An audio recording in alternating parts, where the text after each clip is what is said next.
First என்னன்னா ப்ளூட்டோவோட ஒரு சின்ன இன்ட்ரோடக்ஷன் மட்டும் நான் என்னன்னு சொல்றேன். அதாவது கிட்டத்தட்ட ஒரு 76 வருஷத்துக்கு முன்னாடி, 76ன்னது இப்ப இருந்து 76 கிடையாது, 2006ல இருந்து ஒரு 76 வருஷத்துக்கு முன்னாடி, அதாவது February 18, 1930ல தான் ப்ளூட்டோன்னு ஒரு பிளானட் இருக்குன்னே கண்டுபிடிக்கிறாங்க. அந்த பிளானட்டை கண்டுபிடிச்சு, அந்த பிளானட்டை யார் கண்டுபிடிச்சாங்களோ அந்த ஆர்கனைசேஷனுக்கு வேண்டப்பட்டவரோட ஒரு பொண்ணு, 11 வயசு பொண்ணு, அவங்க தான் இந்த பிளானட்டுக்கு ப்ளூட்டோ அப்படின்னு சொல்லிட்டு பேர் வைக்கிறாங்க.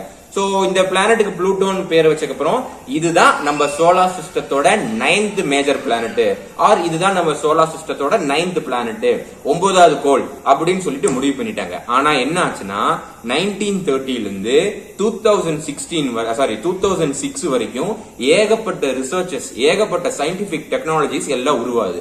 இப்படி உருவானதுக்கு அப்புறம் நம்ம ப்ளூட்டோவை பல ஆங்கிள் இருந்து ஆய்வு பண்றாங்க, பல வகையான டெஸ்ட் எடுக்கிறாங்க, நிறைய வகையான டெலஸ்கோப்ஸ் மாதிரி இருக்கிற ஐட்டம்ஸ்ல எல்லாம் பாத்தீங்கன்னா அதை நல்லா கேப்சர் பண்றாங்க. கேப்சர் பண்ணி பார்த்துட்டு August 24, 2006 என்ன சொல்றாங்கன்னா ப்ளூட்டோ 9th பிளானட் கிடையாது அப்படின்னு சொல்லி ஃபர்ஸ்ட் விஷயம் சொல்றாங்க. இது சொன்னோடனே ஏகப்பட்ட கான்ட்ரவர்சிஸ், ஏகப்பட்ட கிளைம்ஸ் வந்துச்சு இது மேல.